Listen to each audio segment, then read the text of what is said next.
नमस्कार दोस्तों, कैसे हैं आप लोग। मेरे ख्याल से बहुत अच्छे होंगे और अच्छे से पढ़ाई अपनी कर रहे होंगे। आज का टॉपिक है समास। समास का A to Z कोई भी बिंदु छूटेगा नहीं जो आपसे परीक्षा में पूछा जाता है। समास क्या है, उसके प्रकार क्या है, उनके उदाहरण जहां से प्रश्न पूछे जाते हैं, सब कुछ हम कवर करने वाले हैं इस वीडियो के अंतर्गत। ये जो क्लास होगी ये उन सभी परीक्षाओं के लिए इंपॉर्टेंट है जहां सिलेबस में ये टॉपिक है। मैं ओम पांडे, आपका गाइड, आपका दोस्त। चलिए शुरू करते हैं समास के अध्ययन को और एक एक बात को समझते हुए चलते हैं।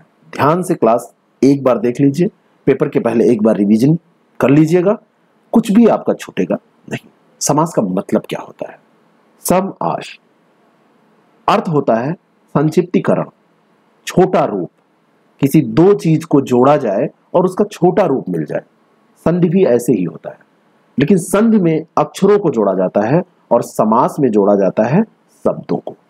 संधि और समास में बेसिकली यही अंतर होता है। समास में शब्द को जोड़ के बनाया जाता है। दो शब्द इसमें जुड़ते हैं, पहला शब्द, दूसरा शब्द, ये जुड़ा और हमको मिल गया तीसरा शब्द। जो ये पहला शब्द होता है इसको पूर्व पद कहते हैं क्योंकि ये पहले आता है। बाद वाले शब्द को उत्तर पद कहते हैं क्योंकि ये बाद में आता है। उत्तर का अर्थ बाद भी होता है। जैसे आपने एम में पूर्वार्ध और एम में उत्तरार्ध, ये परीक्षा उत्तीर्ण की होगी, ऐसा शब्द यूज किया जाता है। और जो यहां पर इसका तीसरा पद बनता है, जो रिजल्ट आता है, उसको हम समस्त पद कहते हैं और इसी को हम कभी कभी सामासिक पद भी कह देते हैं। तो समस्त पद या सामासिक पद यही होता है जो तीसरा पद हमको प्राप्त होता है। रसोई के लिए घर, तो इसमें रसोई जो है ये उत्तर पद है और घर जो है ये रसोई पूर्व पद है। ध्यान दीजिएगा, रसोई पूर्व पद है, घर उत्तर पद है और रसोई घर जो मिला पूरा ये हो गया, इसको हम सामासिक पद कहेंगे या फिर समस्त पद कहेंगे। रसोई के लिए घर, के लिए का यहां पर लोप भी हो जाता है। जो भी परसर्ग आएगा उसका लोप हो जाएगा, बीच की जो चीजें हैं वो हट जाएंगी। हाथ के लिए कड़ी, हथ कड़ी। नील और कमल, और हट गया नील कमल। राजा का पुत्र, तो ये हो गया राजपुत्र। समझ में आई बात? बीच की जो फालतू चीजें हैं वो हट जाएंगी, परसर्ग हट जाएगा और जो अंत में हमको मिलेगा समस्त पद मिलेगा वो छोटा होगा। समास जब हम जोड़ते हैं दो शब्दों को तो उसको तीसरा पद जो मिलता है उसको समास का नाम दे देते हैं। इस पूरी प्रक्रिया को समास का नाम दे देते हैं। लेकिन अगर राजपुत्र है और राजपुत्र को हम अलग करें तो राज और पुत्र जब अलग होगा तो फिर से हो जाएगा, राजपुत्र शब्द था तो ये हो जाएगा राजा का पुत्र। और राजा का पुत्र जो ये प्राप्त हुआ, इसमें राजा ये पूर्व पद और पुत्र जो हो जाएगा ये उत्तर पद हो जाएगा। इस प्रक्रिया को जब हम ये अलग करते हैं, जो समास से उल्टी प्रक्रिया होती है, इसको समास विग्रह कहते हैं, समास को तोड़ना कहते हैं। समास मुख्य रूप से 6 प्रकार के होते हैं जो सामान्य विभाजन इसका किया जाता है। अव्ययी भाव, तत्पुरुष, कर्मधारय, द्विगु, द्वंद्व, बहुब्रीहि। इसमें कौन किस प्रकार का है इसको हम देखेंगे, एक एक डिटेल में पढ़ेंगे। लेकिन प्रयोग की दृष्टि से अगर आपसे पूछ लिया जाए तो संयोग मूलक, आश्रय मूलक और वर्णन मूलक, ये 3 भेद होते हैं प्रयोग की दृष्टि से। और इसी तरीके से अगर पूछ लिया जाए कि पदों की प्रधानता के आधार पर कितने प्रकार के होते हैं तो आप तुरंत बताइएगा ये 4 प्रकार के होते हैं। और इन चारों प्रकारों को अक्सर आपसे परीक्षा में पूछा जाता है। एक ऐसा समास जिसमें पूर्व पद प्रधान होता है। प्रधान क्या होता है, प्रधानता किस चीज को कहते हैं, ये अभी हम आगे एक एक डिटेल में जब पढ़ेंगे तो समझ लेंगे। पूर्व पद प्रधान होता है। अब पूर्व पद प्रधान का मतलब क्या हुआ? जहां पर अगर पहले वाले आने वाले पद पूर्व पद को हटा दिया जाए तो उसका कोई अर्थ नहीं निकलेगा समस्त पद का। जैसे उदाहरण अभी हम आपको दे रहे हैं, अगर पूर्व पद को हटा दिया जाए तो उसका कोई अर्थ नहीं निकलेगा। जैसे अव्ययी भाव समास जो होता है, यहां पर जितने भी उदाहरण आएंगे उसमें पूर्व पद प्रधान होगा। जहां पर उत्तर पद प्रधान होता है वो 3 समास होते हैं। वो एक है तत्पुरुष, दूसरा यहां पर आपका हो जाएगा कर्मधारय और तीसरा यहां पर हो जाएगा द्विगु। और जहां पर दोनों पद प्रधान होते हैं, दोनों पद, उसको आप कह देते हैं द्वंद्व। जैसे माता पिता, है ना, बहन भाई, वहां पे दोनों पद प्रधान है, उसमें अलग अलग दोनों पद प्रधान है। और एक ऐसा होता है जहां दोनों पद अप्रधान होते हैं, वो बहुब्रीहि होता है। इसमें तीसरा अर्थ निकलता है। तो दोनों पद अप्रधान जहां पर होते हैं। प्रश्न पूछा जाएगा निम्नलिखित में से कौन सा ऐसा समास है जिसमें उत्तर पद प्रधान होता है, तो तत्पुरुष, कर्मधारय और द्विगु हो जाएंगे। जिसमें पूर्व पद प्रधान होता है तो अव्ययी भाव हो जाएंगे। अब एक एक करके हम समास को समझेंगे। पहला है अव्ययी भाव समास। यहां पर कहा जा रहा है कि पहला पद प्रधान होता है और समस्त पद जो यानी कि हमारा तीसरा पद मिलेगा, दो पद जुड़ेंगे, ये पहला है ये दूसरा है और एक तीसरा मिलेगा, इसको हम समस्त पद कहते हैं। ये आपने समझ लिया है। ये जो समस्त पद अव्ययी भाव में होता है ये क्रिया विशेषण का काम करता है और इसी कारण से अव्ययी भाव का समस्त पद सदा लिंग, वचन और विभक्ति हीन रहता है और इसके दोनों पद का स्वतंत्र रूप से अगर पृथक प्रयोग आप करेंगे तो वो नहीं हो पाएगा, अलग अलग इसका प्रयोग नहीं होगा।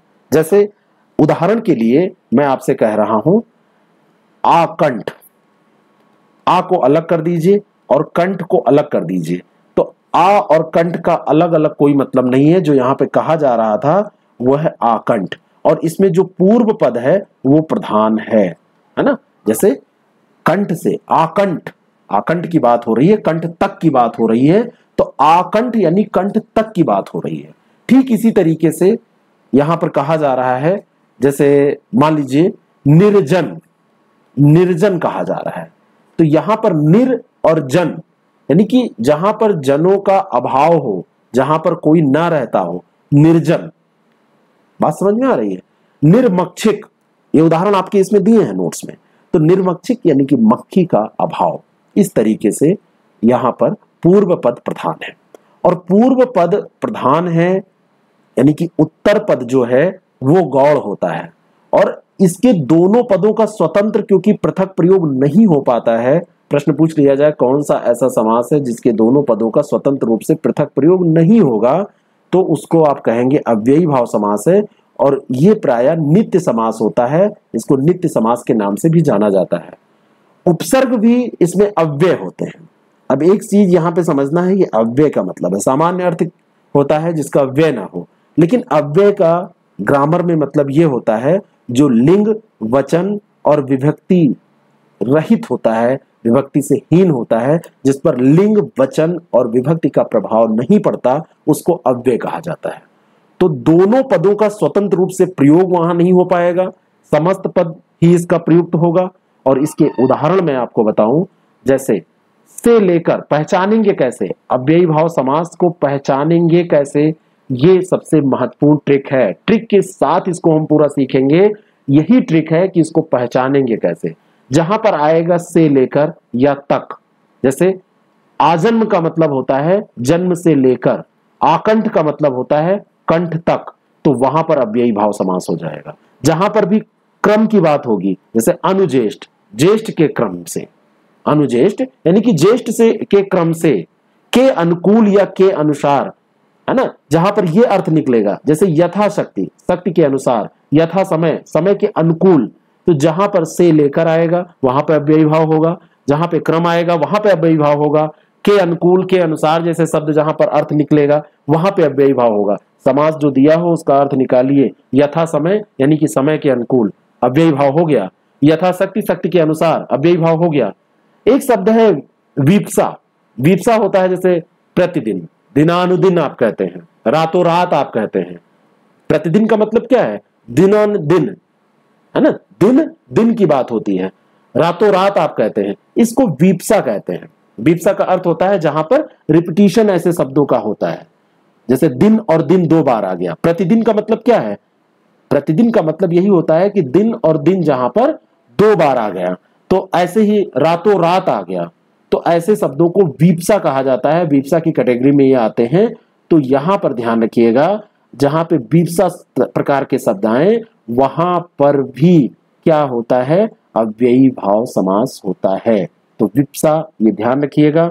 और ऐसे के योग्य की बात आए, जैसे अनुरूप यानी कि रूप के योग्य, तो के योग्य जहां अर्थ निकलेगा वहां अव्ययी भाव होगा। अभाव जहां पर होगा, जैसे निर्जन, जनों का अभाव, निर्मक्षिक, मक्षिक का अभाव या मक्खी का अभाव, वहां पर भी अव्ययी भाव समास होगा। ये ट्रिक है। और पुनरुक्ति, जैसे रातों रात, हाथों हाथ, धीरे धीरे, है ना, ये हर जगह जहां पे ऐसा आएगा वहां पर अव्ययी भाव समास हो जाएगा। तो वीप्सा और पुनरुक्ति में लगभग एक ही जैसी चीजें हैं। वीप्सा में जहां पर दो शब्द क्या होते हैं, बार बार दो शब्द लगातार आ जाते हैं, जैसे शब्द की आवृत्ति जहां पर होती है उसको वीप्सा कहा जाता है। पुनरुक्ति में भी यही होता है, जैसे धीरे धीरे आ गया, यहां दिन दिन आ गया, ठीक है। तो ऐसे शब्दों में मिलते जुलते हैं, ध्यान रखिएगा, इसको याद करने की कोशिश करिए। से लेकर तक, क्रम या के अनुकूल के अनुसार, वीप्सा, के योग्य, अभाव, पुनरुक्ति, ऐसा जहां पर भी होगा वहां पर अव्ययी भाव समास हो जाते हैं। तो इनको पहचानने के ये तरीके होते हैं।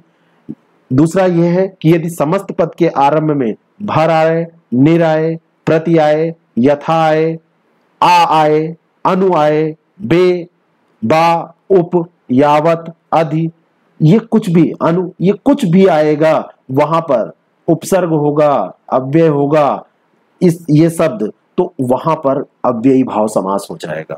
भर, निर, प्रति, यथा, बे, आ, बा, उप, यावत, अधि, अनु, ये जहां पर भी आएगा वहां पर अव्ययी भाव समास हो जाएगा। इसको ध्यान रखिएगा। जैसे यथाशक्ति, प्रत्येक, उपकूल, निर्विवाद, अनुरूप, आजीवन, ये सब अव्ययी भाव समास है। कुछ भी आपको याद नहीं रखना है, पूर्व पद यहां पर प्रधान होता है, ये इसकी विशेषता याद रखिएगा। पहला पद प्रधान होता है, लेकिन पहचानने के तरीके याद कर लीजिए। जहां पर भर आएगा, निर आएगा, प्रति आएगा, यथा आएगा, सब अव्ययी भाव समास। प्रति आया अव्ययी भाव समास, प्रति आया अव्ययी भाव, आ आया अव्ययी भाव, यथा यथा यथा, सब अव्ययी भाव समास, है ना। धड़ाधड़, मैंने कहा ना कि जहां पे दो शब्द, धड़ धड़ की आवाज, वीप्सा हो रहा है, पुनरुक्ति हो रही है। घर घर, प्रत्येक घर, क्या हो जाएगा, अव्ययी भाव समास। रातों रात, अव्ययी भाव समास। आमरण यानी कि मृत्यु तक, तक की बात आ रही है, आ यहां पर उपसर्ग भी लगा है, तो ये सब क्या हो जाएगा, अव्ययी भाव समास। यथा काम, यथा शब्द आ गया, इच्छा के अनुसार, तो के अनुसार, दोनों तरीके से आप जान सकते हैं, से लेकर, क्रम, के अनुकूल, के अनुसार, या भर, निर, प्रति, यथा, बे, आप, बा, उप, यावत, ये जो भी शब्द आए ये ट्रिक याद कर लीजिए, पूरे जीवन नहीं भूलेगा और ये अव्ययी भाव समास हो जाएगा। आप तुरंत टिक करके आगे बढ़ जाइए। दूसरा समास है तत्पुरुष समास। ऐसा समास जिसका उत्तर पद या अंतिम पद प्रधान होता है। ये दो पद हैं, लास्ट में ये समस्त पद आ रहा है, तो ये वाला प्रधान होता है। प्रधान का मतलब यही है कि अगर उसको हटा दिया जाए तो कोई अर्थ नहीं रह जाएगा समस्त पद का। समस्त पद का अर्थ इसीलिए है क्योंकि ये दूसरा वाला पद प्रधान है, इसको हटाने के बाद कोई मतलब नहीं रह जाएगा। प्रथम पद जहां पर दूसरा प्रधान होगा तो पहला ऑटोमेटिक गौड़ हो जाएगा, ये ध्यान रखिएगा। जैसे राजकुमार सख्त बीमार था, ये एक वाक्य है। अब इस वाक्य में समस्त पद क्या है, राजकुमार है। समस्त पद यानी कि जो समास से रिजल्ट मिला है हमको वो समस्त पद राजकुमार है। अब इसका जब आप विग्रह करेंगे तो राजा का कुमार हो जाएगा, और इस विग्रह पद में राजा अगर आप हटा दें पहला पद और कुमार दूसरा पद है, उत्तर पद है। अब प्रश्न है कि कौन बीमार है, तो राजा का क्या बीमार है, कुमार या उसका पुत्र बीमार है। तो बीमार वास्तव में कौन है, आप कह रहे थे कि राजकुमार सख्त बीमार है। राजकुमार को आपने विग्रह किया, राजा और कुमार आया, और राजा आपने अलग कर दिया, कुमार अलग, लेकिन उत्तर आपको देना होगा राजकुमार सख्त बीमार है। तो यहां पूछा गया कौन बीमार है, तो राजा या कुमार कौन बीमार है, तो यहां बीमार तो कुमार है, राजा का कुमार है, ठीक है, लेकिन बीमार भी कुमार है। तो दूसरा जो पद है राजकुमार में जो कुमार है, कुमार बीमार है, तो कुमार स्पष्ट है कि उत्तर पद है और यही प्रधान है। कुमार उत्तर पद है, ये तो स्पष्ट हो ही गया क्योंकि राजकुमार में कुमार बाद में आ रहा है और उत्तर यही मिल रहा है, कौन बीमार है। तो यहां आप ये कह के काम नहीं चला सकते कि राजा बीमार है, आपको कहना होगा कि राजा का कुमार बीमार है, यानी कि पुत्र बीमार है ना। जैसे पॉकेट मार, तो है ना, पॉकेट मार, तो पॉकेट की बात नहीं हो रही है यहां पे, पॉकेट हटा भी दीजिए, लेकिन मार को अगर आपने हटा दिया तो क्या होगा, पॉकेट मार की बात हो रही है। पॉकेट मार यानी कि पॉकेट को मारने वाला, पॉकेट की बात नहीं हो रही है, उसको मारने की वाले की बात हो रही है। रामचरितमानस तुलसी कृत है, तो यहां कृत पद प्रधान है, तुलसी कृत। पूछा जाएगा रामचरित किसके द्वारा लिखा गया है, कृत किसका है ना, तो किसकी कृत की बात हो रही है, तो ये तुलसी कृत, कृत पद की प्रधानता है। पूछा यही जाएगा ना कि किसने लिखा है, कृत किसकी है, वो किसकी कृति है। तो बात समझ में आ गई। तो पॉकेट मार में पॉकेट नहीं प्रधान है, मारना प्रधान है, उसको मारने वाला प्रधान है। राजकुमार में कुमार बीमार है, ना कि राजा बीमार है। तो तत्पुरुष समास में यह होता है। अब तत्पुरुष समास की कुछ भेद होते हैं, और ये भेद यानी कि पूरे समास में जितने भी समास आप पढ़ेंगे उसमें तत्पुरुष समास सबसे ज्यादा वाइड है, सबसे ज्यादा कठिन कह सकते हैं आप, ये होता है। जैसे अब बात आती है, थोड़ा उदाहरण हम समझ लेते हैं। देश के लिए भक्ति है ना, देशभक्ति। तो यहां पर भक्ति इंपॉर्टेंट है, देश के लिए भक्ति की बात हो रही है। यहां पे देश की बात नहीं हो रही है, देशभक्ति की बात हो रही है। तो भक्ति मेन शब्द है। राजा का पुत्र हमने उदाहरण दिया। सर से आहत, तो यहां आहत सराहत, तो आहत की बात हो रही है। राह के लिए खर्च, तो कैसा खर्च, राह के लिए, लेकिन राह के लिए क्या, खर्च की बात हो रही है। राह के लिए खर्च की बात हो रही है। राहगीर, राह खर्च है ना, राह के लिए खर्च। तुलसी द्वारा कृत यानी कि तुलसीदास कृत। राजा का महल, तो महल किसका, राजा का।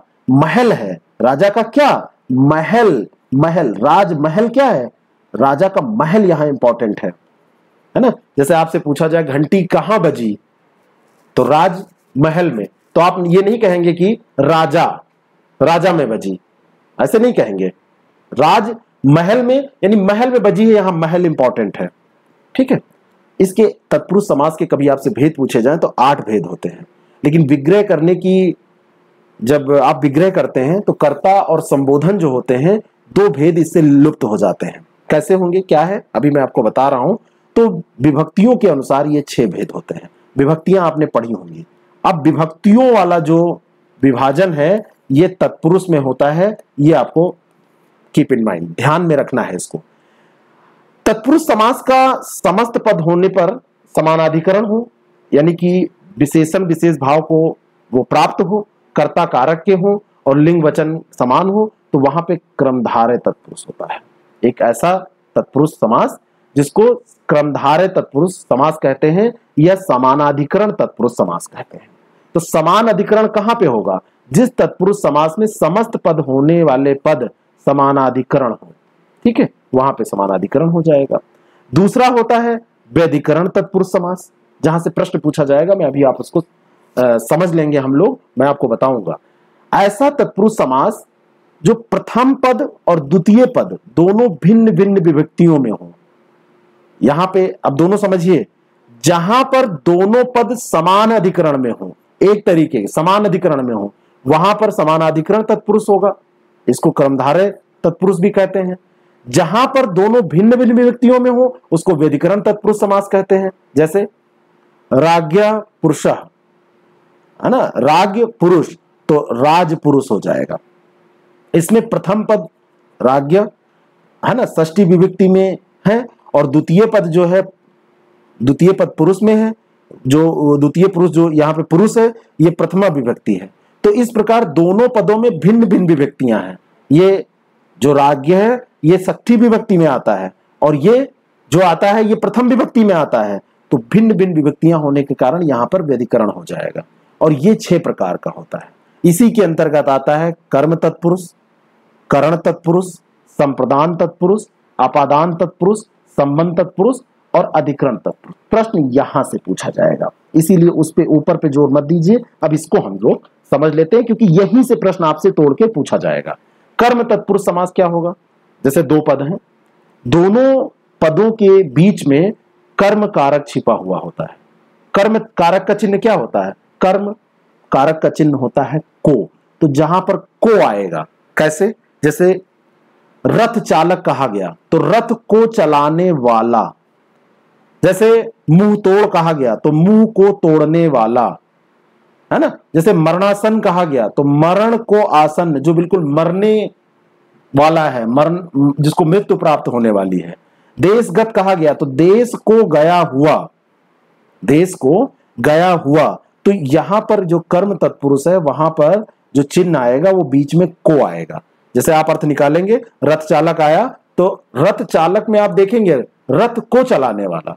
जनप्रिय आया तो जन को, जनता को जो प्रिय हो, जन को प्रिय, तो यहां पे कर्म तत्पुरुष हो जाएगा। कर्म को, कर्ता ने कर्म को, आपने बचपन में पढ़ा होगा, है ना। करण क्या होता है? के द्वारा या करण से होता है, के द्वारा और से। तो जहां पर से आएगा या के द्वारा आएगा वहां पे करण तत्पुरुष होगा। जैसे भूख मरी तो भूख से मरी। जैसे रस भरा, रस से भरा, रस भरी, रस से भरी। आंखों देखी यानी आंखों से देखी। मन से चाहा, मन चाहा अगर कहा जाएगा तो मन से चाहा। तो करण से या के द्वारा जहां पर आ जाएगा तो वहां पर, है ना। जैसे स्वरचित तो स्व द्वारा रचित, है ना। स्वरचित, तुलसी रचित, तुलसी के द्वारा रचित। स्वरचित यानी कि स्व के खुद के द्वारा रचित। तो जहां पर करण में के द्वारा और से आएगा वहां पे करण होगा।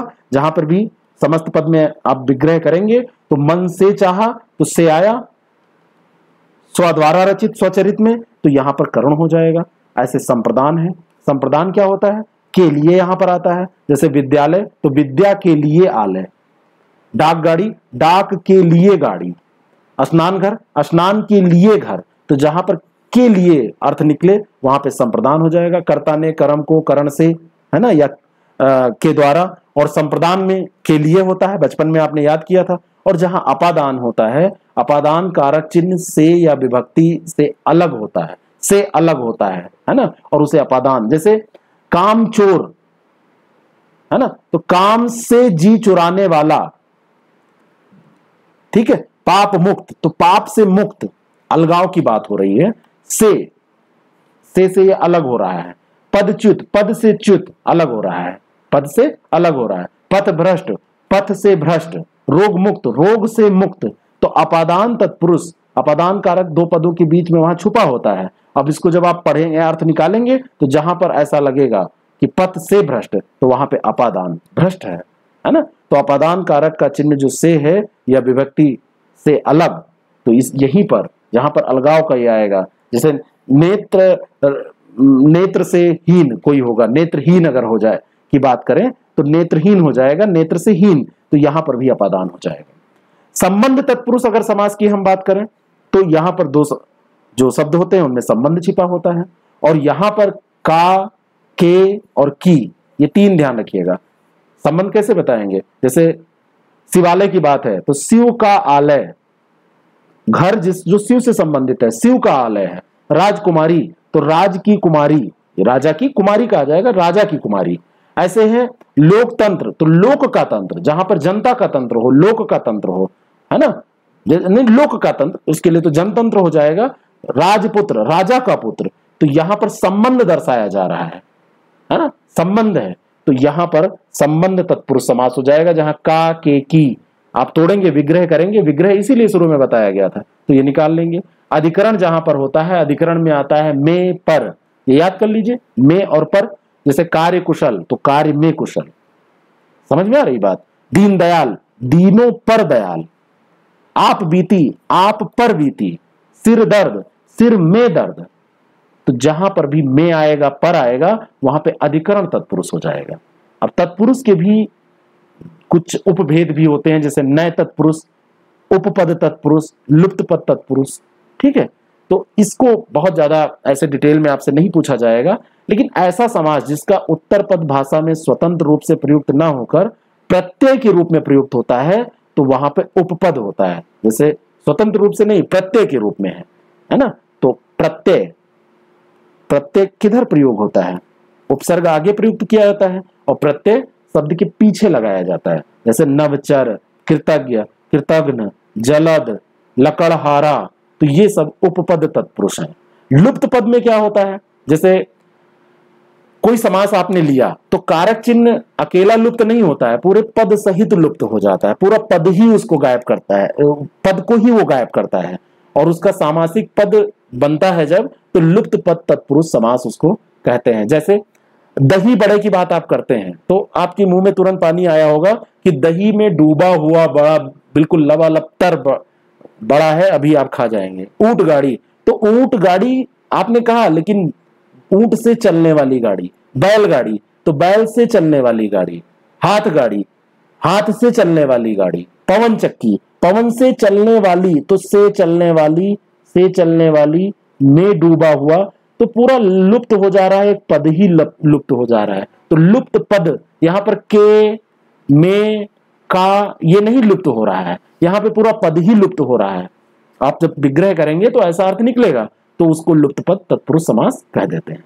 और नए तत्पुरुष समास जो होता है उसमें पहला पद निषेधात्मक होता है। नए का मतलब निषेधात्मक होना, जैसे आ जहां पे लगाया जाता है, आ का मतलब नकारात्मक है, निषेधात्मक है। जैसे शब्द के आगे लगा देंगे तो असभ्य हो जाएगा, अंत के आगे लगा देंगे, है ना, आ तो अनंत हो जाएगा, जिसका अंत ना हो, ना अंत, ना शब्द आ रहा है ना, तो इसको नए नए तत्पुरुष समास कहते हैं। जैसे असंभव, जैसे संभव का विलोम असंभव होता है ना, तो संभव के आगे ना, जो संभव ना हो, तो यहां पे जो ना लग रहा है ये नए तत्पुरुष समास का उदाहरण है। अब आती है बारी कर्मधारय समास की। ठीक है, ये समास जो होता है, कर्मधारय जो समास होता है, इसका उत्तर पद प्रधान होता है, हमने अभी देखा ही था। और इस समास में विशेषण विशेष और उपमेय उपमान से ये बनता है, तो इसी को कारण से इसको कर्मधारय समास मिल कहा जाता है। ठीक है ना, मतलब इसमें दो तीन बातें आपको समझनी है। विशेषण विशेष की बात होगी, जो दो सब पद होंगे, एक उत्तर पद और एक पूर्व पद। तो ये पूर्व पद हो गया आपका, और ये आपका उत्तर पद हो गया। लास्ट में मिलेगा आपको जो रिजल्ट के तौर पर, उसको कहते हैं आप समस्त पद। तो ये पूर्व पद और ये आपका हो गया उत्तर पद। अब जैसे बात की गई चरण कमल, तो चरण कमल कहा गया, तो कमल के समान चरण, है ना, चरण कैसे, कमल के समान। तो यहां पे चरण हो गया विशेष, है ना, और विशेषण है कमल के समान। नील गगन, नीला है जो गगन। चंद्रमुख, चंद्र जैसा मुख। उपमेय उपमान की बात हो रही है, उपमेय उपमान, उपमान और उपमेय, चंद्र जैसा मुख, ध्यान रखिए। पीतांबर, पीत है जो अंबर, जिनका अंबर नहीं, पीत है जो अंबर, जो अंबर पीला है। महादेव, महान है जो देव। यहां पर उपमेय उपमान जहां आएगा वो कर्मधारय समास होगा। जो पद प्रधान होगा वो उत्तर पद प्रधान होगा, पूर्व पद नहीं। कमल की बात हो रही है यहां पर, चरण कमल है ना, तो यहां पे सॉरी उत्तर पद प्रधान है। ठीक है, चंद्र मुख, तो मुख कैसा है, चंद्र जैसा, है ना। चरण कैसा है, कमल के समान, कमल के जैसा, है ना। देव कैसे, महान है जो देव। ठीक है ना, तो देव के बारे में बताया जा रहा है। उत्तर पद कमल के बारे में, गगन के बारे में, मुख के बारे में। इसके भी भेद होते हैं, विशेषण पूर्व पद और विशेष पूर्व पद, विशेषणों भय पद, विशेष्यो भय पद। इतना डिटेल आपसे कभी पूछा नहीं जाता है। अर्थ केवल इतना है, विशेषण पूर्व पद, जहां पे पूर्व पद विशेषण के रूप में होगा, आसान है बिल्कुल, है कर्मधारय समासी। लेकिन जहां पर पूर्व पद विशेषण होगा, जैसे गाय के बारे में बात कर रहे हैं, और गाय कैसी है, नीली गाय, तो दो पद है नीली और गाय, तो पहले जो नीली आ रहा है पूर्व पद जो है वो विशेषण का काम कर रहा है। विशेष से पूर्व पद कुमार श्रवणा। ठीक है, यहां पर समझिए, इसमें पहला पद विशेष से होता है, कुमार यहां पे विशेष है, श्रमणा।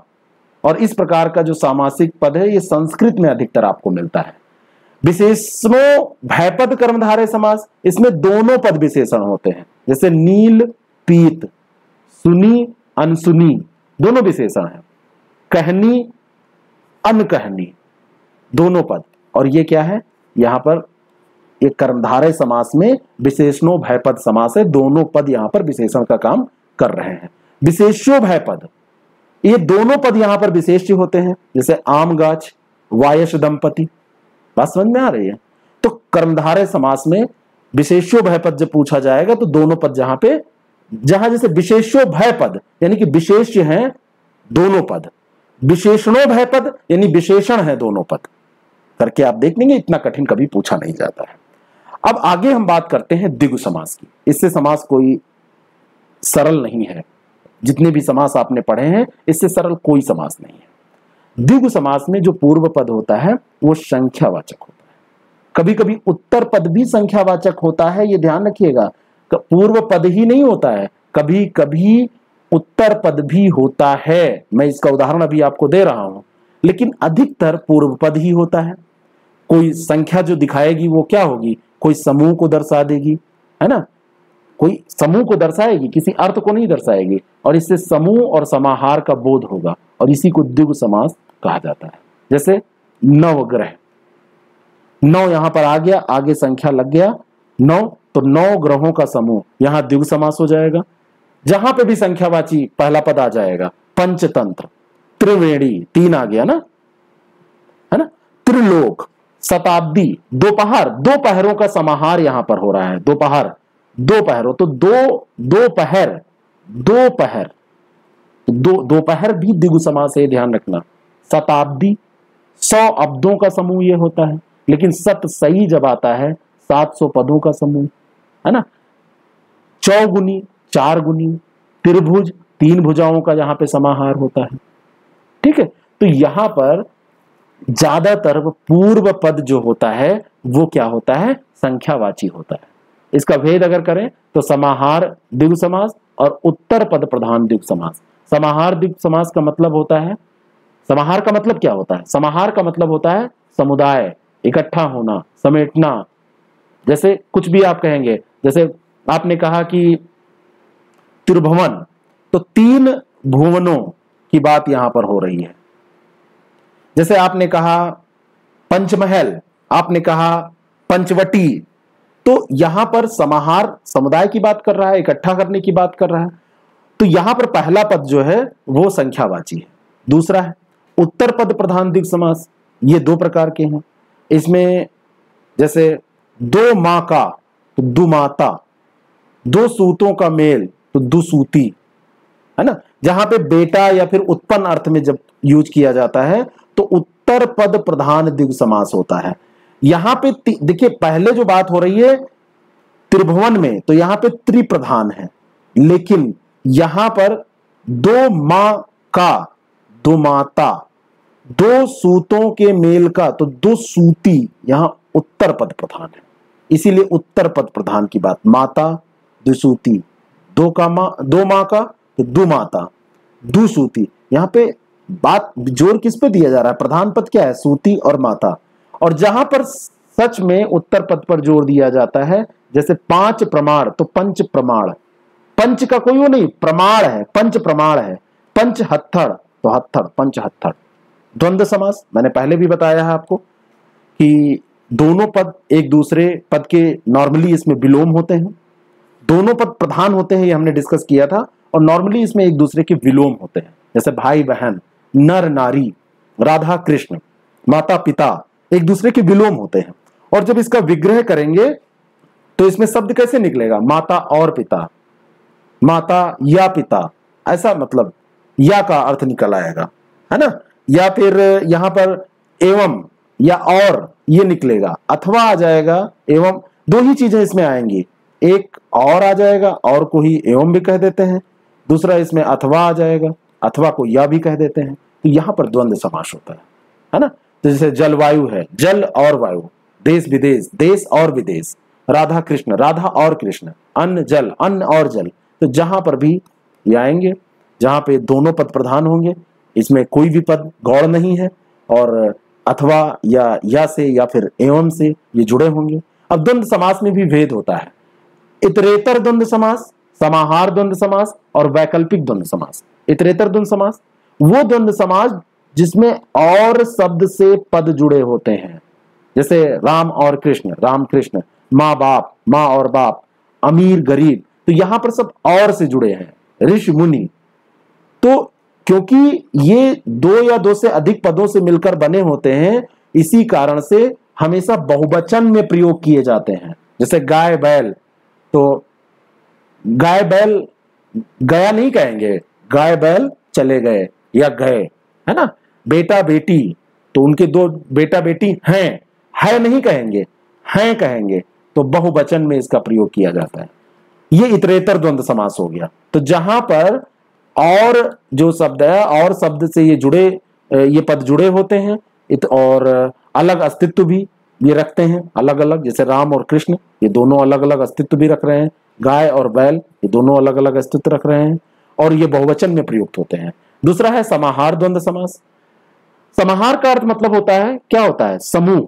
और जब द्वंद्व समास के दोनों पद समुच्चय बोधक से जुड़े होते हैं, और जुड़े होने पर भी अलग अलग अस्तित्व नहीं रखते। जैसे ऊपर वाले में राम और कृष्ण अलग अलग अस्तित्व रख रहे थे, जैसे दाल रोटी, तो दाल और रोटी, लेकिन इसका अलग अलग अस्तित्व नहीं है।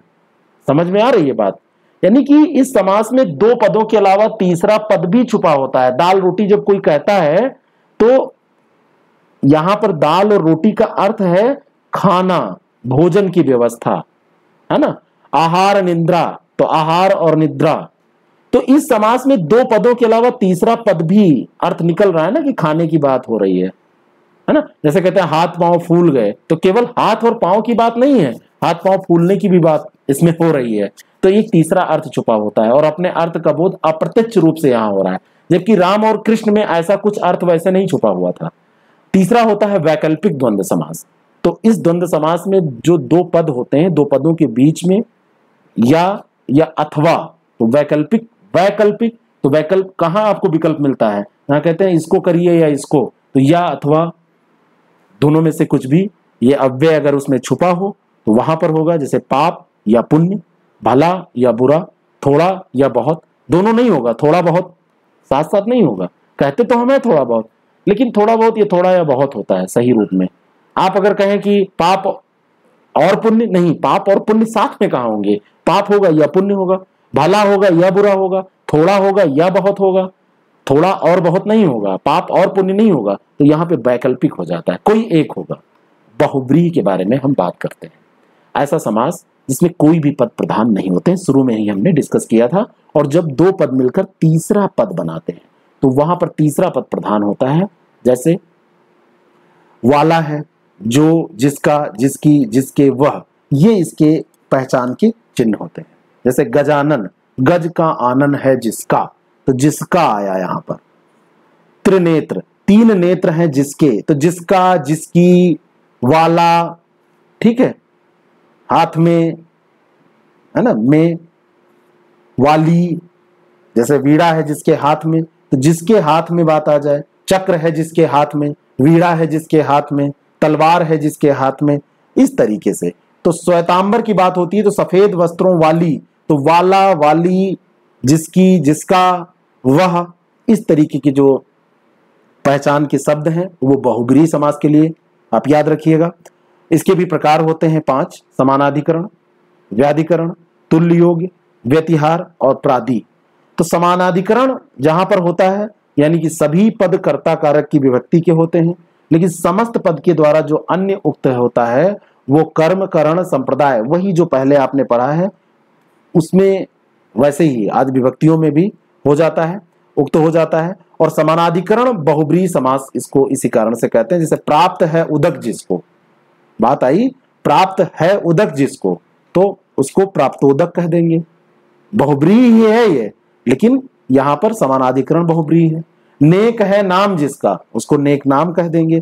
सात हैं खंड जिसके, सतखंडा कह देंगे। तो ये समानाधिकरण बहुब्रीहि समास हो जाता है।